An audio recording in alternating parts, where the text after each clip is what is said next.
Bonjour Jean Dujardin et merci beaucoup de répondre à nos questions ce matin dans un moment que j'imagine un peu difficile pour vous. Je sais vos liens avec Jean-Paul Belmondo et je voulais tout simplement vous demander dans quel état d'esprit vous étiez aujourd'hui au lendemain de sa disparition.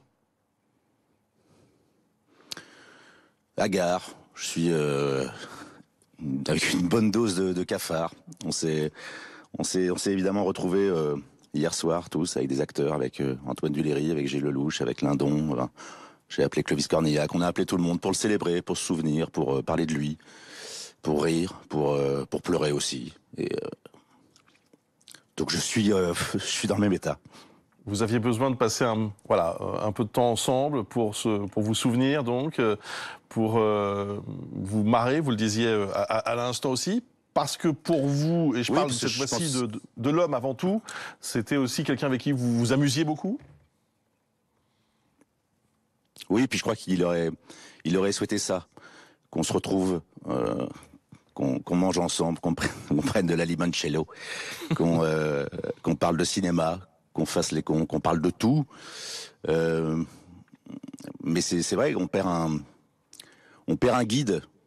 Ça a été un guide, Jean-Paul. Ça a été quelqu'un qui nous a toujours dit ne vous encombrez pas avec des angoisses, amusez-vous. Il était bizarrement, on pensait pas qu'il était mortel. Apparemment, si. C'est avec la mort, ça va pas vraiment à grand monde, mais certainement pas à Jean-Paul Belmondo, quoi. Donc, de toute façon, on sait qu'il sera de toute façon toujours là. Ces films seront là. On continuera à le célébrer. Mais ouais, il y a un gros vide, quoi. On voulait pas. Moi, je voulais pas qu'il parte. On s'y attendait. Je voulais pas. Jean Dujardin, est-ce que vous pouvez nous raconter comment vous aviez rencontré Jean-Paul Belmondo? Comment ce lien s'était-il construit entre vous? C'était un très joli cadeau de mon grand pote Antoine Duléry. Je tournais au SS 117 en 2004. Et il me dit un soir, viens à la maison. Viens manger à la maison. Et j'ouvre la porte et je tombe sur Jean-Paul Belmondo dans le canapé, comme ça, qui me sourit. Et je n'en reviens pas. C'était le Graal, c'était l'aboutissement. Je veux dire que même j'ai eu des très jolis moments de ma carrière, dans ma vie. J'ai rencontré évidemment des grandes vedettes. Mais je crois que c'est la vedette, c'est l'homme qui m'a le plus ému, c'est l'homme que je voulais, que je devais rencontrer, quoi. Et j'ai toujours pensé à lui, d'ailleurs. On s'est jamais quitté, que Jean-Paul. Il m'a fait des choses extraordinaires. Je me souviens d'une fois, c'était très Jean-Paul, ça, c'était sa grande générosité. Je me souviens une fois, il recevait la Légion d'honneur en Belgique. Et puis, il était très ému. J'étais monté sur scène, d'ailleurs, pour faire une petite bafouille. Il avait lâché une larme, ce qui arrive assez rarement. Et quelques mois après, on me fête mon anniversaire dans les bois, paumé dans les Cévennes. J'entends la musique du Magnifique. Je dis, tiens, c'est le Magnifique. Et je vois arriver Jean-Paul Belmondo, avec sa canne, du fond des bois. Il attendait depuis 2 heures. Je me mets évidemment à pleurer. Et il me dit, un partout. Et je crois que tout le monde a pleuré, en fait, à ce moment-là, parce que c'est ce qu'il évoque, en fait, quoi. C'est cette sincérité, il est tellement ancré, il est tellement centré dans la vie, mais dans la vraie vie, c'est-à-dire avec ses potes, sa famille. C'est vrai que dès qu'il y avait une angoisse, dès qu'il y avait un doute, il suffisait de l'appeler en lui disant je pense à toi, comment t'aurais réagi? Voilà, comment t'aurais réagi? Il fait oh là là, puis si tu savais, passe au-dessus, vas-y. Jean, question de Candice Maout.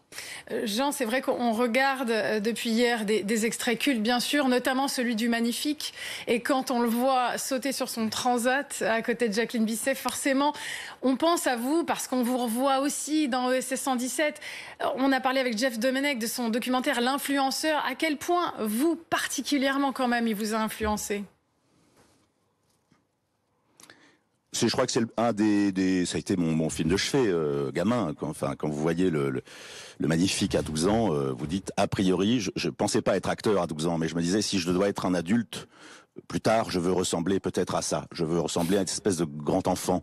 Je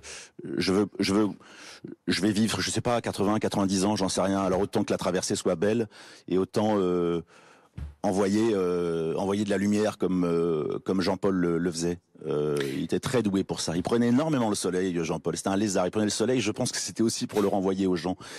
Et moi, il m'a influencé dans son plaisir. Souvent, on parle de ça, l'affiliation qu'on peut avoir, que je peux avoir avec Jean-Paul. Évidemment, jamais je me serais amusé à singer Jean-Paul. Sinon, c'est ce qu'il m'a dit d'ailleurs. Il me dit sinon, on serait jamais amis. Mais c'est dans le plaisir. Je pense qu'on s'est retrouvés dans le plaisir. C'est ça en tout cas que ça a été mon guide aussi. Ça a été ça. D'abord prendre du plaisir et donne-en. Et d'ailleurs, beaucoup voient en vous un digne successeur de Jean-Paul Belmondo, finalement. Est-ce que vous en avez parlé de ça? Est-ce que lui, il voyait en vous son successeur, peut-être? On en parlait, mais il y a beaucoup de pudeur. Il y avait beaucoup de pudeur, et puis enfin, on en parlait. Non, il me disait tout le temps, amuse-toi. Mais il voyait, il était là. Quand je l'appelais, je lui disais, tiens, il y a une projection d'OSS, je te fais une petite projection privée. Il me fait, je suis là, je viens voir. Mais pas que moi, d'ailleurs, hein, tout le monde, toute la jeune génération, hein, il boudait pas son plaisir. Jean-Paul, il était dans la vie, quoi. Il était pour la jeune génération. Il allait voir tous les films. Il allait voir, évidemment, tous les matchs de tout. Il allait au restaurant, il bouffait la vie. Ça a été un moteur pour toute une génération. Je vous dis, on s'en a encore parlé hier avec Gilles Lelouch, avec Guillaume Canet, on s'envoie des photos, on se souvient de nos 10 ans, 12 ans, quand on allait voir le professionnel. Je me souviens encore des répliques du Magnifique, je me souviens de tellement de choses. C'est tout ça, Jean-Paul, oui. C'est le fond et la forme, en fait. C'est la grande cascade et au bout, la réplique absolument géniale. Ouais. Justement, j'allais vous demander pourquoi cet acteur vous avait touché autant avant que vous ne le connaissiez. Qu'est-ce qu'il avait de particulier? Parce qu'il y avait d'autres grands acteurs. Pourquoi lui? Si seulement je savais. Je ne peux pas expliquer ça. Il était doué pour la vie. Je sais pas, c'est un combattant, c'est un... je sais pas, on avait l'impression que rien n'était grave, quoi. Il était plus doué que pour tout le monde là-dessus, quoi. Souvent, je lui demandais, t'as pas eu d'angoisse là-dessus? Il me fait, non. Non, pas d'angoisse.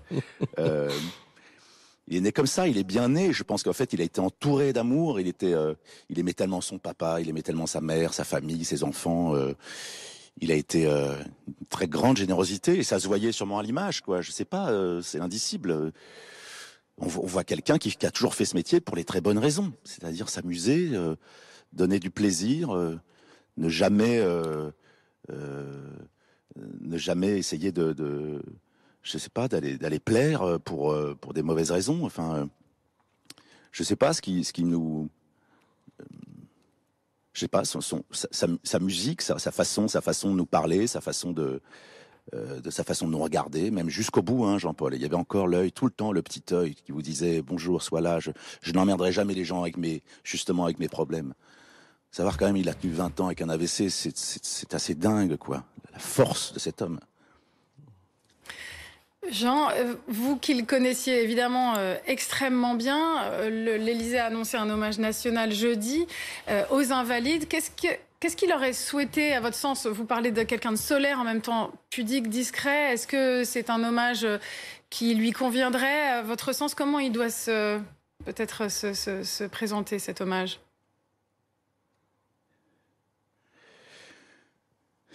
Il sera comme il sera sûrement solennel parce qu'il doit l'être aussi, mais en même temps, il va falloir vite qu'on applaudisse très très fort. Il va falloir vite que ça soit un peu italien. Oui, pas trop solennel quand même. Avec du public peut-être un peu. Vous y serez, non? C'est-à-dire, je vous dis, c'est hier, on s'est appelés tous, on s'est dit, il faut qu'on se voit, comme s'il nous avait dit, allez les gars, allez boire des coups, retrouvez-vous. C'est très touchant de vous entendre. Ce qu'il arrive à fédérer quand même, hein. C'est fou comme il... Ouais. Pardon. Je disais, c'est très touchant de vous entendre, Jean Dujardin, dire que vous avez partagé avec vos copains des photos, et ça, parce que c'est exactement ce que tout le monde a fait. Tous ceux qui nous regardent ce matin, tout le monde a fait ça. Depuis hier, on s'envoie des répliques, des images, des photos, des extraits, et c'est vraiment très touchant de voir que vous aussi. Vous imaginez ce que ça veut dire un peu sur notre pays. Vous imaginez ce que ça veut dire un peu, parce que c'est dingue. C'est-à-dire que Jean-Paul Belmondo peut réconcilier. Il a ce pouvoir-là, c'est quand même absolument dingue. Et dans le cinéma, je pense que on sait qu'il y a des chapelles, etc., des acteurs, etc., qui s'entendent pas forcément, qui ne cohabitent pas forcément bien, mais lui mettait tout le monde d'accord, quoi. Hein. Et Moi, j'avais très très peur que Jean-Paul parte. Je redoutais cette mauvaise nouvelle parce que je me dis ça va être tellement moins bien sans lui. Ça va être tellement moins bien. Il va être triste le pays là. Donc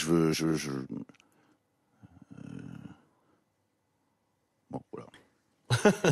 Non, mais on entend ce que vous dites et vous avez raison. Il y a beaucoup de tristesse depuis hier, mais je trouve qu'il y a aussi beaucoup de, peut-être pas de la joie, mais en tout cas beaucoup de bonheur quelque part à le revoir, à l'entendre, à le célébrer. On parlait des répliques il y a quelques instants. Vous nous disiez à quel point Le Magnifique avait été votre film de chevet, il l'est sans doute encore aujourd'hui. Il y a une réplique particulière?